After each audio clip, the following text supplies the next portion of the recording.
Here we go. We play to delighted audiences, be it a three-piece, in a rock band or with Cormac, as you just mentioned. Have you ever had any desire to slow down a bit, or does the music keep drawing you back? No, I love the music. I think I'd die without music in my life. But then I could always, have a little music party at home. It's not to do with needing an audience or anything, because I've thought about it, Am I one of those little girls that not little, I'm an older woman now, but inside me I'm going, ooh, please love me. And no, it's not about that.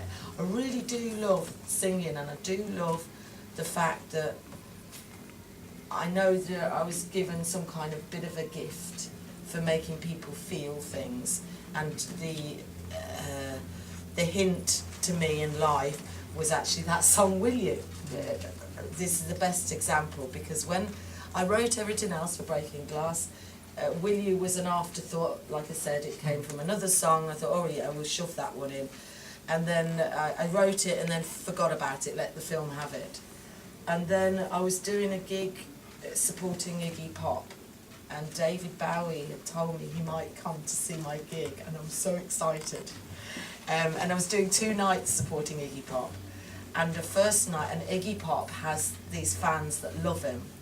They love him to distraction. They hate everybody else. And so there was me, Muppet, from this film Breaking Glass, doing the first lot of gigs. And they hated me. They hated me. They were shouting, get off, all the way through the gig.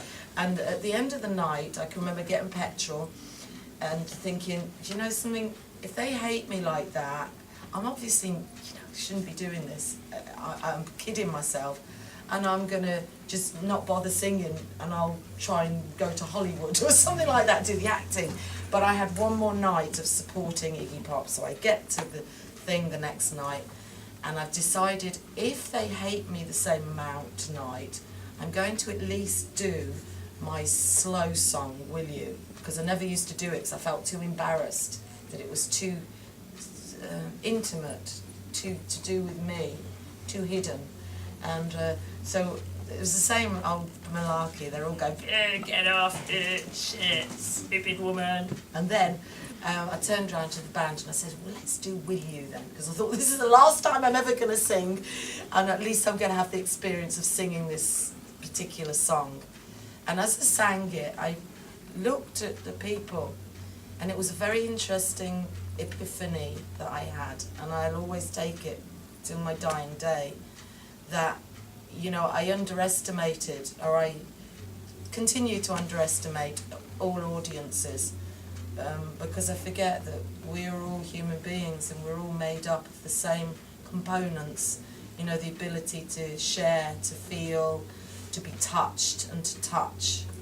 And an audience smells a rat, and and it stinks if it's not authentic, if you're not being truthful. I think when I go and see somebody, I can go, who are they kidding? But if somebody feels you're not kidding them, that you are truthful, and that it's come from a real place, amazing things happen. And I saw it happen. That's what I'm trying to say.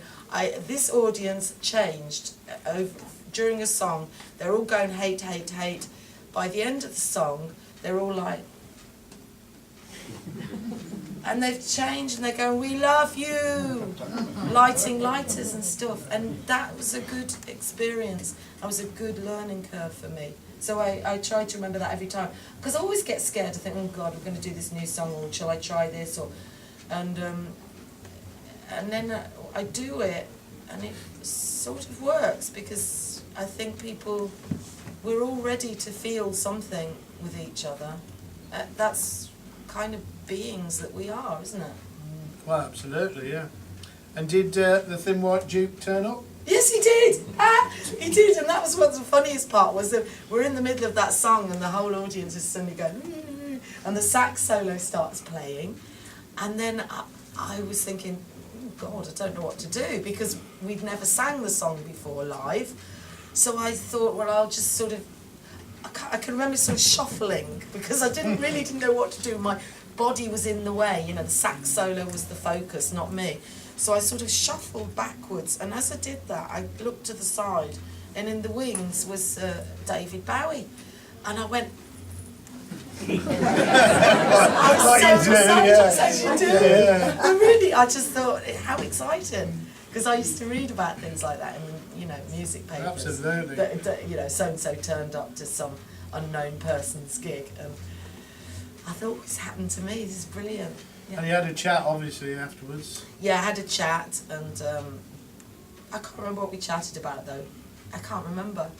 It was the moment. It was Yeah, the of course, yeah. That, for me, that took over. I'll never forget that moment, because it was my epiphany. I was looking at the audience, going, actually, they get it, and I have underestimated that people have the capacity to be sensitive.